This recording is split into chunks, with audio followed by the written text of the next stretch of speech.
tous, je vous propose aujourd'hui une petite vidéo que je vous avais promis lorsque je vous avais présenté les articles qui sortaient du catalogue Stampin' Up au mois de juin, et je vous avais parlé des bruchos, donc les pigments sprinkle.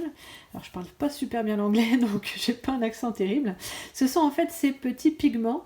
Donc ces petits pigments en fait vont avoir un effet superbe quand ils sont en réaction avec un petit peu d'eau.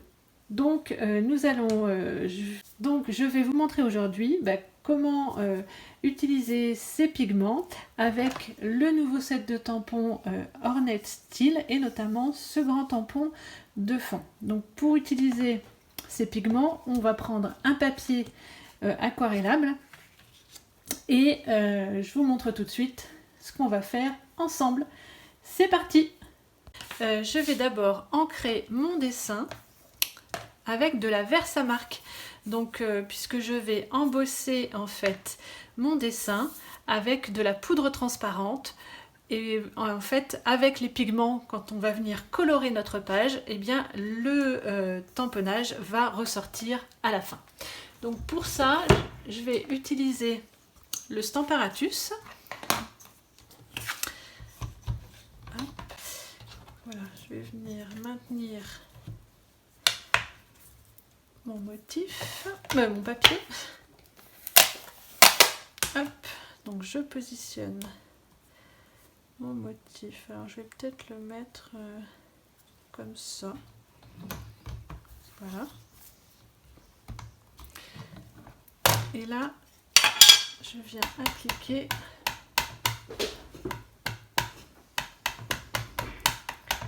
de l'encre Versamark. Alors, j'appuie bien. Et comme j'ai l'impression qu'au milieu, le dessin n'est pas bien ancré, je vais en mettre une autre couche.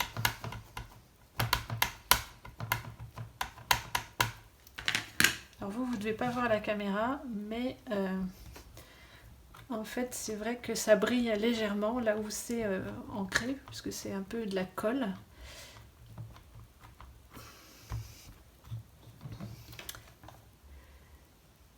Là voilà, je le vois bien partout, donc c'est bon. Donc je peux enlever mon papier, je nettoierai et rangerai ça après. Et donc je vais venir mettre ma poudre transparente. Donc moi j'ai l'habitude d'utiliser une petite feuille de brouillon en dessous. Alors là c'est une poudre transparente de chez Aladdin, mais il y en a aussi chez Stampin' Up. Donc je vous mettrai les références de chez Stampin' Up. C'est parce que en fait j'avais acheté cette poudre avant d'être démo, donc j'utilise mon matériel. Alors on vient en mettre pas mal. Mais ça a le même effet avec l'autre poudre. J'essaye de remettre un petit peu dans le pot. Alors je ne sais pas si vous verrez, mais mon dessin est bien marqué. Et puis après, je viens faire en fait un petit pli pour récupérer ma poudre. Puisqu'en fin de compte, on n'en utilise pas énormément à la fois. Donc maintenant je vais venir chauffer mon dessin pour faire fondre ma poudre. Gonna find my way back home, back to where I most belong. Feeling like this day will never end. Heading about the place I roam, never feeling quite my own. Somehow get the feeling I don't fit in, but I know that I'll be coming home to you. And you know. Donc là en fait, je pense que vous voyez un petit peu, nous avons notre poudre qui est bien fondue et notre dessin est apparent. Maintenant je vais mettre un tout petit peu de poudre sur les zones où je veux voir apparaître des teintes de vert. Alors évidemment ce ne sera pas quelque chose de très précis puisque vous allez voir, c'est un truc de fou. J'espère que c'est la bonne couleur. Alors j'en mets vraiment très peu sur les extérieurs. Voilà.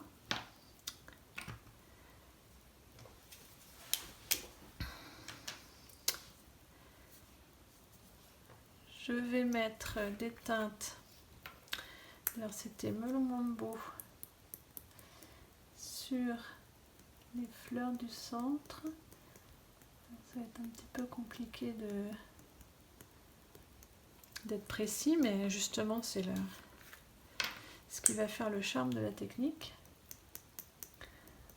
Alors c'est pas une technique qui m'appartient, c'est ce qu'on appelle la technique du résiste, que l'on peut faire aussi à l'aquarelle, mais que moi j'ai décidé de faire avec les brochaux. Et après je vais venir vaporiser pour voir apparaître mes couleurs. Alors plus vous mettez d'eau, plus on va avoir quelque chose de dilué.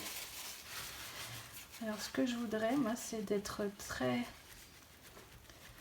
pâle sur l'extérieur du dessin et que le dessin en lui-même soit beaucoup plus marqué. Donc avec du sopalin, en fait, je vais venir éponger les contours pour atténuer un peu les couleurs.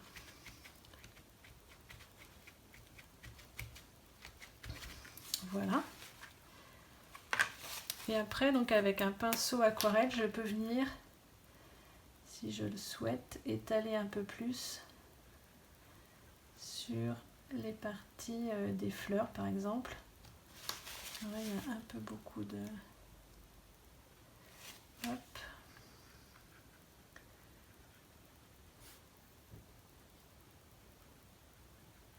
Voilà. Et du coup, notre dessin apparaît comme ceci.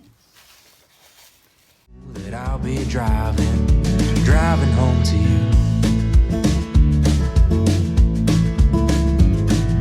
30,000 miles seems far to a man who hasn't fallen quite as hard as I did for you.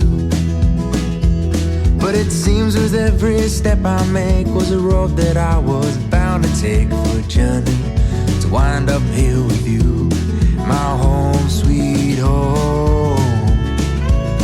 I would do it all again for you.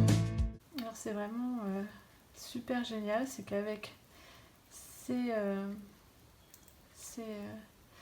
ces pigments, en fait on ne sait jamais le résultat que l'on va obtenir. Donc maintenant je vais sécher.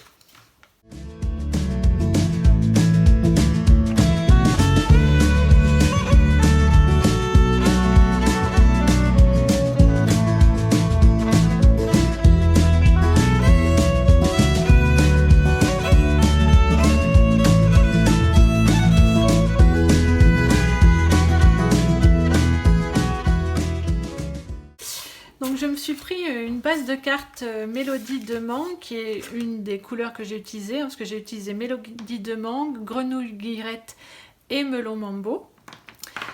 Et je vais venir en fait faire mon devant de carte. Alors ma carte elle est légèrement plus courte de 1,5 cm sur le devant, parce qu'en fait je voudrais coller et venir découper la bordure ici pour faire un effet un petit peu différent. Voilà, donc je vais retailler légèrement ici.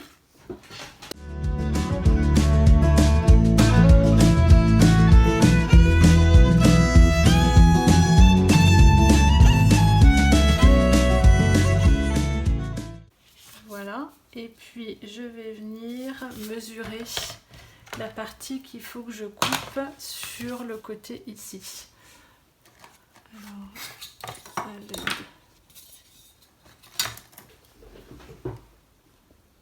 Voilà, je crois que je vous ai un petit peu bougé. Donc je voudrais le coller à peu près comme ceci. Donc là je vais me faire une petite marque à 2 cm pour savoir où je vais venir découper en fait tout simplement la toute petite bordure qui va dépasser. Donc je le fais au crayon de papier. Bon, en fait, il n'y a vraiment pas beaucoup de chose qui va dépasser. Ça me permet de voir que là, il n'y aurait que la petite feuille. Donc je vais décaler légèrement pour avoir un peu plus de choses qui dépasseront. Voilà. Et je découpe.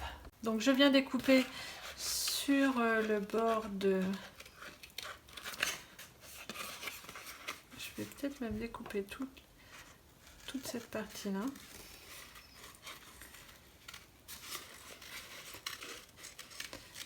Hop.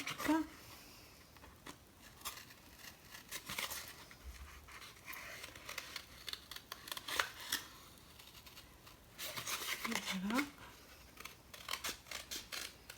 Sur ma marque, je vais gommer la petite partie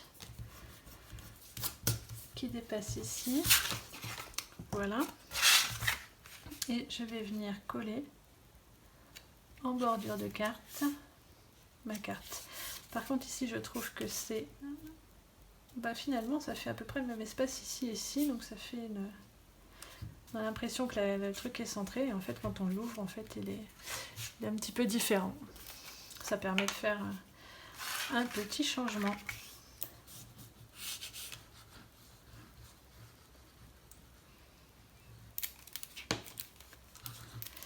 Comme je suis bête, j'ai mis de la colle sur la bordure qui va dépasser. Ah, quelle andouille!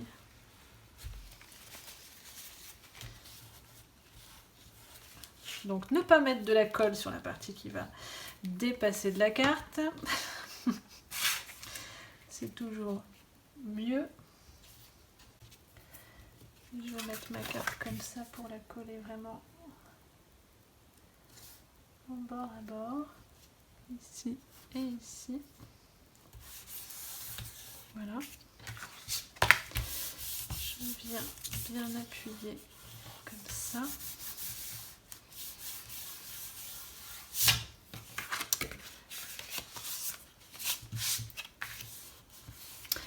Voilà. Donc on a notre devant de carte qui est fait. Une carte, vous voyez, qui est assez rapide à faire. Et maintenant, en fait, ici, je vais juste mettre mon petit message. Et donc, je voulais mettre « Bonne fête, maman ». Donc, dans le set de tampons, juste la classe, vous avez « Bonne fête, maman » qui est indiqué. Donc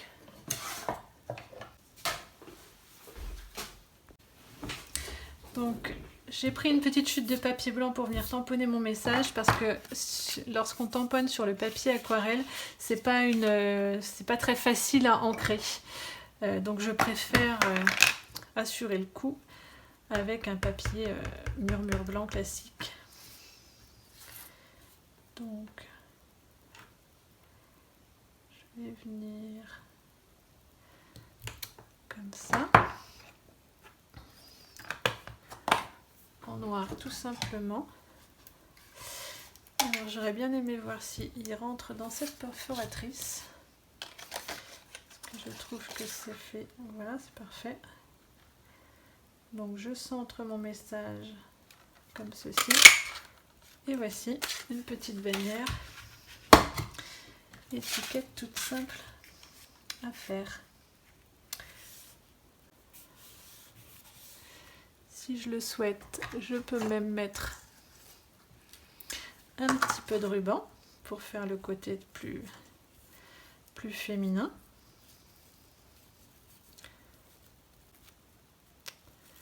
Décidément. Voilà.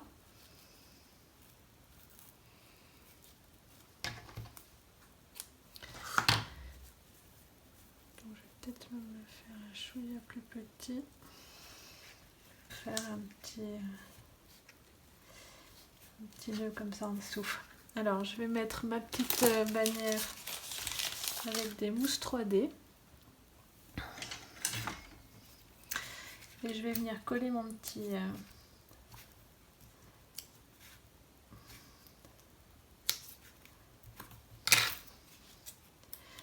ruban en dessous. Ça sera plus simple. Voilà. Puis là, je voulais mettre avec un mini point de colle. Ça c'est super pratique pour coller les rubans. Alors, normalement je le colle là directement, mais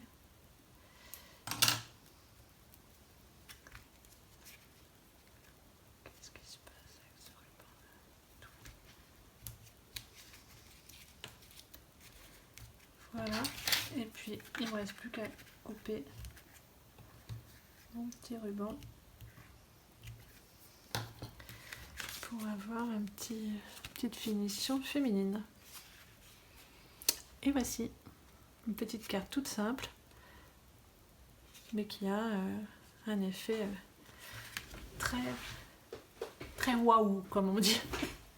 Voici notre carte terminée avec la coloration aux pigments Sprinkles de chez Stampin' Up, donc ces petits pots que vous retrouverez dans le catalogue jusqu'au mois de juin. Après, ils disparaissent, ce qui est fort dommage parce que je trouve que c'est vraiment un effet très magique.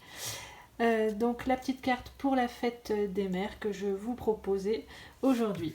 Si vous avez aimé cette vidéo, n'hésitez pas à me mettre plein de petits pouces vers le haut. Vous pouvez vous abonner, donc il y a un petit logo qui apparaît, il suffit de cliquer dessus et vous pouvez aussi avoir les notifications en cliquant sur la petite cloche. Je vous dis à bientôt pour une prochaine vidéo.